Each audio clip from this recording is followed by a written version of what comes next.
एक दिन पहले बुधवार को सुप्रीम कोर्ट ने SC/ST आरक्षण को लेकर बड़ा बयान दिया है। कोर्ट ने कहा कि आरक्षण का लाभ जरूरतमंदों तक नहीं पहुंच रहा है, लेकिन इसके साथ ही कोर्ट ने हैरान करने वाला फैसला लिया है।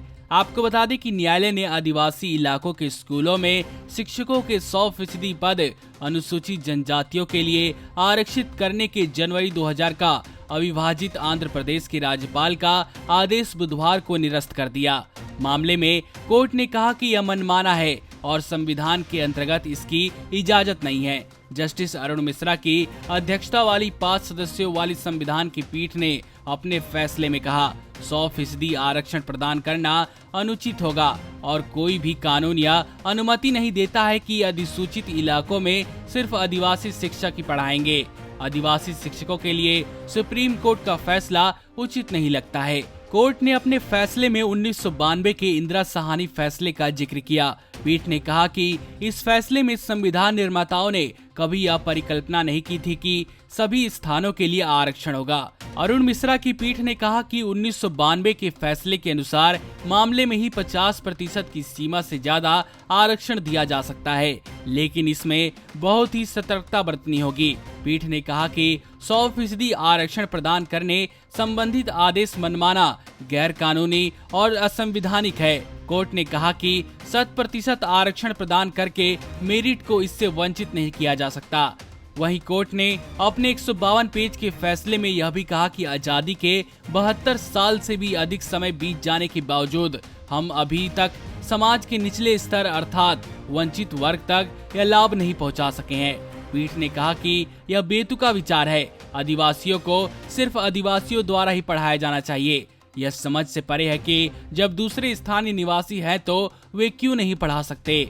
इस तरह से कोर्ट की यह बात सही है कि आजादी मिलने के बाद से बहुत से लोगों को अभी तक आरक्षण का लाभ नहीं हुआ है, लेकिन इसके पीछे कौन जिम्मेदार है, कोर्ट को यह भी विचार करना चाहिए। देखा जाए तो सुप्रीम कोर्ट की भी यह जिम्मेदारी बनती है कि वह ध्यान रखे कि सभी जरूरतमंद लोग जो SC/ST से ताल्लुक रखते हैं उन लोगों को भी आरक्षण का लाभ मिल सके और इन लोगों को भी समाज में आगे बढ़ने का मौका मिल सके। नमस्कार, नेशनल दस्तक अपनी आर्थिक जरूरतों के लिए हमेशा से YouTube एड्स पर निर्भर रहा है। हमारी काफी वीडियोस को YouTube की तरफ से डीमोनेटाइज कर दिया जाता है, जिसके चलते हमें एड्स नहीं मिल पाती। इसकी वजह से हमें आर्थिक समस्याओं का सामना करना पड़ रहा है। हमें आपके साथ की सबसे ज्यादा जरूरत अब है। पैट्रियन एक ऐसा प्लेटफॉर्म है जिस पर हम और आप बिना रुकावट जुड़ सकते हैं।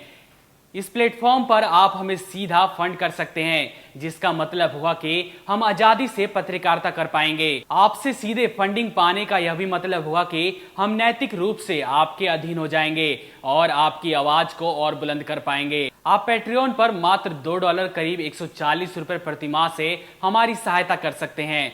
पैट्रियन क्रेडिट कार्ड और डेबिट कार्ड दोनों ही सपोर्ट करता है। हाँ, जरूर यह है कि पैट्रियन के लिए आपके कार्ड पर इंटरनेशनल ट्रांजैक्शन अलाउड होने चाहिए।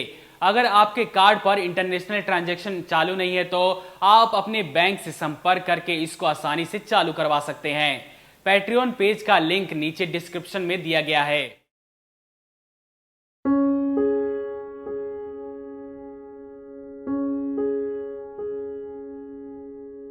नेशनल दस्तक को देखने वालों से अपील है कि वह नेशनल दस्तक के सपोर्टर फॉर्म को भरें ताकि हम सीधे आपसे जुड़ सके।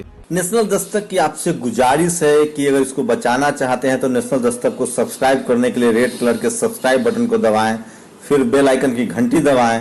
नेशनल दस्तक को बचाने के लिए बहुत जरूरी है कि हर खबर को शेयर करें, लाइक करें, कमेंट जरूर करें।